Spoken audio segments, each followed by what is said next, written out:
Hello everyone, welcome to the पढ़ो अब again. देखो, आज की लेक्चर थोड़ी लंबी होने वाली है, बट इस लेक्चर को लास्ट तक देखना, क्योंकि लास्ट में काफ़ी इंपॉर्टेंट न्यूज़ है और सारी न्यूज़ आज की इंपॉर्टेंट है। तो आज की लेक्चर लंबी क्यों होगी? क्योंकि कल के लेक्चर जो 25th का था लेक्चर, वो मैं रिकॉर्ड नहीं कर पाया आपके लिए, क्योंकि मेरे एग्ज़ाम्स थे और मैं अपने प्लेस पर नहीं था। तो अभी मैं ये लेक्चर रिकॉर्ड कर रहा हूँ, जिसमें कल की न्यूज़ और आज की न्यूज़ दोनों कंबाइंड है। तो आज की लेक्चर थोड़ी लेंथी हो सकती है, so be mentally prepared and let's start watching.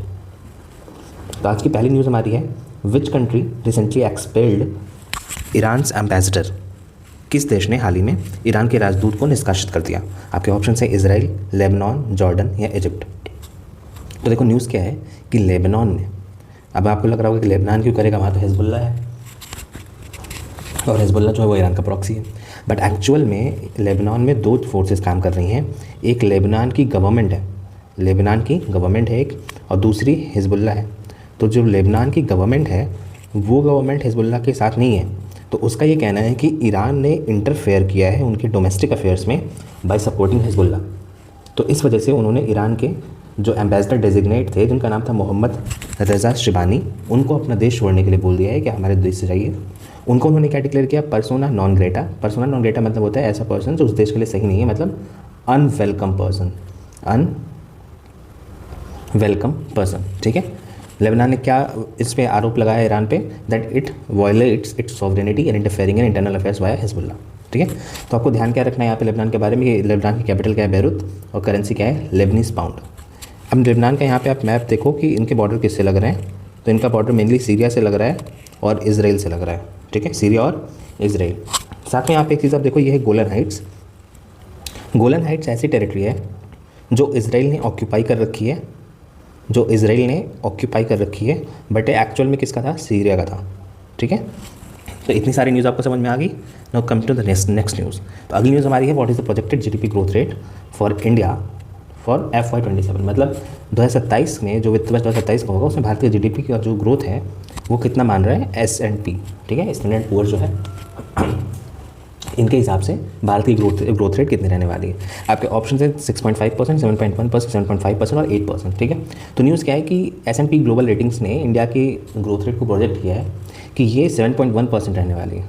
देखो, ये इस समय इंपॉर्टेंट क्यों? क्योंकि इस समय पूरे वर्ल्ड में वॉर चल रही है, कहीं ना कहीं कोई ना कोई कन्फ्लिक्ट चल रही है, कोई आपस में डिस्प्यूट चल रहा है। उस बीच में वर्ल्ड की जो इकॉनमी है वो काफ़ी प्रॉब्लम फेस कर रही है, सभी इकॉनमीज़। अगर इस बीच आप 7.1% से ग्रो करने वाले हो तो ये काफ़ी बड़ी अचीवमेंट है। ठीक है। तो आपको यहाँ पे एक फैक्ट याद रख लो कि 8 कोर इंडस्ट्रीज़ कौन सी इंडिया की? तो coal, crude oil, natural gas, refinery products, fertilizers, steel, cement और इलेक्ट्रिसिटी।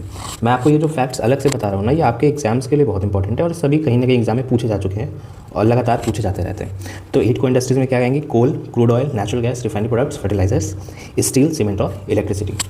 अगली न्यूज़ हमारी क्या है कि स्तुति प्रधान, जिनको अभी सिलेक्ट किया है वर्ल्ड यूथ पार्लियामेंट के लिए सिलेक्ट किया गया है फ्रॉम इंडिया, ये किस स्टेट से हैं? विश्व युवा संसद के लिए चुनी गई स्तुति प्रधान किस राज्य से संबंधित है? आपके ऑप्शन है असम, सिक्किम, मणिपुर या नागालैंड। ठीक है। तो देखते हैं क्या न्यूज़ है। न्यूज़ ये है कि सिक्किम की स्तुति प्रधान को वर्ल्ड यूथ पार्लियामेंट के लिए सिलेक्ट किया गया है, वर्ल्ड यूथ पार्लियामेंट के लिए सिलेक्ट किया गया है। इनके बारे में और जान लो कि ये स्टेट लेवल विनर भी थी विकसित भारत यूथ पार्लियामेंट 2025 की सिक्किम से। ठीक है, स्टेट लेवल विनर थी, मतलब सिक्किम की तरफ से जो विन किया था जिन्होंने पार्लियामेंट को, यूथ पार्लियामेंट, उसमें ये विनर थी। अब सिक्किम के बारे में जो इंपॉर्टेंट फैक्ट है वो जान लो कि सिक्किम को भारत का राज्य कब बनाया गया था फॉर्मली, मतलब पूरा कंप्लीट स्टेट है, फुल स्टेट कब उसको बनाया गया था? तो ये बना था एज अ 22nd स्टेट। और कब बना था? May 16, 1975। सिक्किम को मिलाने के लिए उस टाइम पे जो सिक्किम प्रोटेक्टरेट स्टेट हुआ करता था, वहाँ पे हमने क्या कराया था? रेफरेंडम। और रेफरेंडम कराने के बाद इंडियन गवर्नमेंट ने 36th कॉन्स्टिट्यूशनल अमेंडमेंट एक्ट लाया और सिक्किम को फुल फ्लेज स्टेट बना दिया इंडिया का। अगली हमारी न्यूज़ क्या है कि सुप्रीम कोर्ट ने ग्रांट किया है full pension to which category of officers. देखो, हाल ही में क्या हुआ है कि सुप्रीम कोर्ट ने शॉर्ट सर्विस कमीशन में जो ऑफिसर्स होते हैं आर्मी में, उनमें वुमेन्स के लिए अलाउ किया है कि उनको भी फुल पेंशन मिलना चाहिए। ठीक है। तो women short service commission officers का न्यूज़ देखते हैं क्या है। न्यूज़ ये है कि सुप्रीम कोर्ट ने डायरेक्ट किया है गवर्नमेंट को to grant full pension to women short service commission officers denied permanent commission. देखो, पहले ना शॉर्ट सर्विस कमीशन पे जो ऑफिसर्स होते थे उनको जो पेंशन था वो फुल पेंशन नहीं दिया जाता था, तो इसलिए सुप्रीम कोर्ट ने बोला कि उनको भी अब आप पेंशन दोगे। ठीक है। उनको भी आप पेंशन दोगे। तो देख लेते हैं शॉर्ट सर्विस कमीशन होता क्या है। तो शॉर्ट सर्विस कमीशन के अंदर में किसी भी ऑफिसर को इनिशियली 10 साल के लिए अपॉइंट किया जाता है और साथ ही साथ उसके पास एक्सटेंशन की पॉसिबिलिटी होती है अप टू 14 ईयर्स के लिए। अगली न्यूज़ देखते हैं। According to supreme court which religions are eligible for supreme court status. देखो सुप्रीम कोर्ट में एक मामला गया था कि लेट सपोज कोई बंदा है जो बर्थ लेता है एज अ हिंदू, जो बर्थ लेता है एज अ हिंदू और वो एससी कम्युनिटी में है लेट सपोज, ठीक है। तो अगर वो कन्वर्ट कर लेता है इन क्रिश्चियनिटी, किस में कन्वर्ट कर लेता है, इन क्रिश्चियनिटी, तो सुप्रीम कोर्ट के सामने क्वेश्चन ये था क्या इसके बाद भी इसका एससी स्टेटस बचा रहेगा, ठीक है। तो ये डिस्प्यूट के जवाब में सुप्रीम कोर्ट ने क्या जजमेंट दिया है कि सिर्फ हिंदूज़, सिख और बुद्धिस्ट, सिर्फ हिंदूज़, सिख और बुद्धिस्ट इनमें ही एससी स्टेटस दिया जा सकता है, इनमें ही एससी स्टेटस दिया जा सकता है, और जबकि क्रिश्चियनिटी में और इस्लाम में ये एससी स्टेटस नहीं मिल सकता है, ठीक है। तो देखते हैं पूरी न्यूज़ क्या है। पूरी न्यूज़ ये है कि सुप्रीम कोर्ट ने रूल किया है कि सुप्रीम कोर्ट शेड्यूल का स्टेटस जो है वो सिर्फ हिंदू, सिख और बुद्धिस्ट तक के लिए लिमिटेड है। किसी और रिलीजन में कन्वर्ट करने पर ये स्टेटस ख़त्म हो जाता है। अच्छा, ये सुप्रीम कोर्ट ने अपने मन से नहीं बोल दिया, ये एक्चुअल में एक ऑर्डर था, कॉन्स्टिट्यूशन शेड्यूल्ड कास्ट ऑर्डर 1950, जिसके क्लॉज 3 में ये लिखा था कि क्रिश्चियनिटी और इस्लाम कास्ट के इंस्टीट्यूशंस को नहीं मानते हैं। तो जब क्रिश्चियनिटी, जब ईसाई धर्म और इस्लाम धर्म जाति की संस्था को मान्यता ही नहीं देते हैं तो उनमें अनुसूचित जाति होने का सवाल ही नहीं उठता है, ठीक है। तो इस ग्राउंड पे, इस तर्क के आधार पर सुप्रीम कोर्ट ने जो शेड्यूल कास्ट का स्टेटस है वो सिर्फ हिंदूज़, बुद्धिस्ट और सिख के लिए रिजर्व रखा है।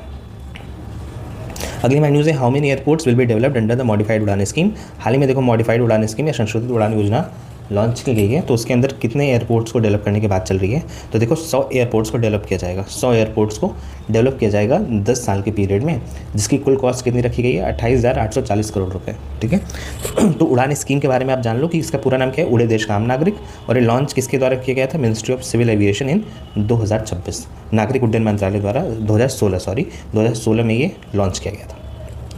Which state is hosting the first Khelo India tribal games. ये आप मार्क कर लो, सबसे इंपॉर्टेंट न्यूज़ में से एक है आज की कि किस राज्य में पहला खेलो इंडिया ट्राइबल गेम ऑर्गेनाइज किया जा रहा है। क्या ऑप्शन है, झारखंड, उड़ीसा, छत्तीसगढ़, मध्य प्रदेश। तो राइट आंसर क्या है, छत्तीसगढ़, ठीक है। तो छत्तीसगढ़ में अभी पहला खेलो इंडिया ट्राइबल गेम ऑर्गेनाइज किया गया है और ये इसको इनॉग्रेट किसने किया है, तो डॉक्टर मनसुख मांडविया जो यूनियन मिनिस्टर है, ठीक है। अब देख लेते हैं इसका मैस्कट क्या है। तो मैस्कट का है इसका मोर वीर। देखो छत्तीसगढ़ के लैंग्वेज में मोर का मतलब होता है माई, है ना, मतलब मेरा, और वीर मतलब जो वीर होते हैं वो, तो मेरा वॉरियर, इस तरह से इसका मैस्कट है, ठीक है। आपको एक चीज़ और याद रखनी है अपने एग्जाम्स के लिए कि खेलो इंडिया गेम्स जो है उसको डिक्लेयर किया गया था event of national importance in 2020 under the sports broadcasting signals act 2007, ठीक है। तो इवेंट ऑफ नेशनल इंपॉर्टेंस है खेलो इंडिया गेम्स 2020 में किया गया था, किसके अंडर किया गया है, तो sports broadcasting signals act 2007।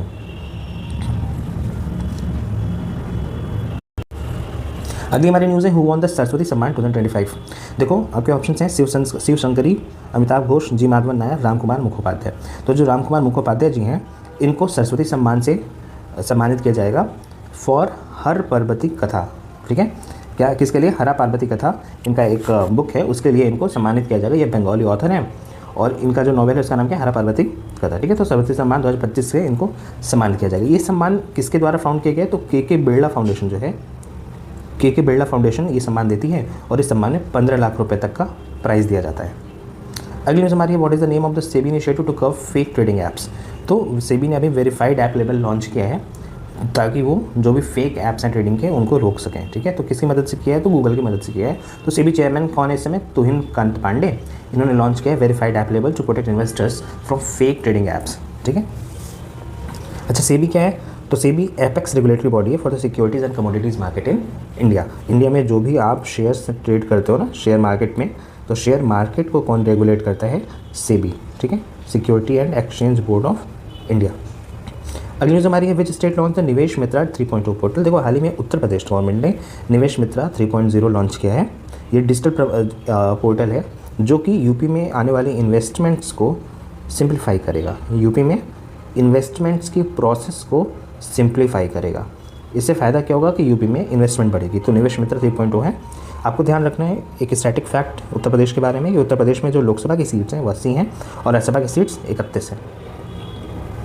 Which group acquired the majority stake in RCB in 2026? 2026 में किस समूह ने आरसीबी में बहुमत हिस्सेदारी हासिल की? तो आपके ऑप्शन से Reliance group, Tata group, Adani group या आदित्य बिरला ग्रुप। तो देखो हाल ही में हुआ क्या है कि आदित्य बिरला ग्रुप ने आरसीबी रॉयल चैलेंजर्स बैंगलोर जो आईपीएल की टीम है क्रिकेट की उसमें मेजॉरिटी स्टेक लिया है फॉर द $1.78 बिलियन। ठीक है, अब इसके जो चेयरमैन है वो कौन बनेंगे? आर्यमन विक्रम बिरला। ठीक है, अगली न्यूज़ है what is India's target for reducing emissions intensity bye 2035?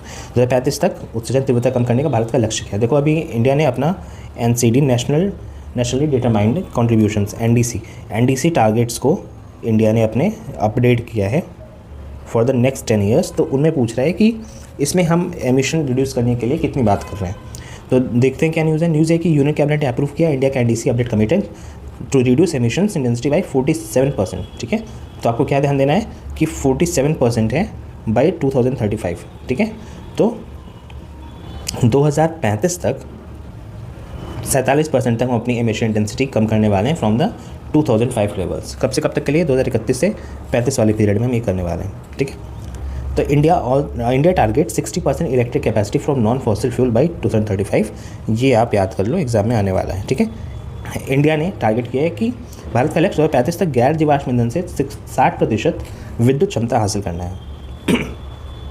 अगली हमारी न्यूज़ है which fintech partner collaborated with DPIIT for startup Sahayak. तो ये रेजर पे है।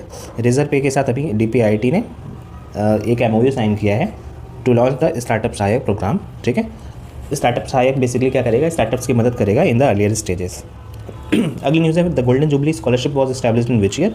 स्वर्ण जयंती छात्रवृत्ति की स्थापना किस वर्ष की? देखो एक्चुअल में ये जो गोल्डन जुबली स्कॉलरशिप है ये भारत और नेपाल के बीच में लॉन्च की गई थी, भारत और नेपाल के बीच में, ताकि नेपाल के स्टूडेंट्स भारत आके आसानी से पढ़ पाएँ। तो ये लॉन्च कब की गई थी?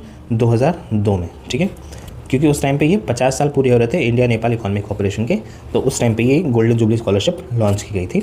तो अभी न्यूज़ क्या है कि एम्बेसी ऑफ इंडिया ने काठमांडू में सेलिब्रेट किया 24th golden jubilee scholarship day on March 2026। ठीक है, साथ ही साथ इन्होंने एक नया इनिशिएटिव लॉन्च किया जिसका नाम है India Nepal startup partnership network.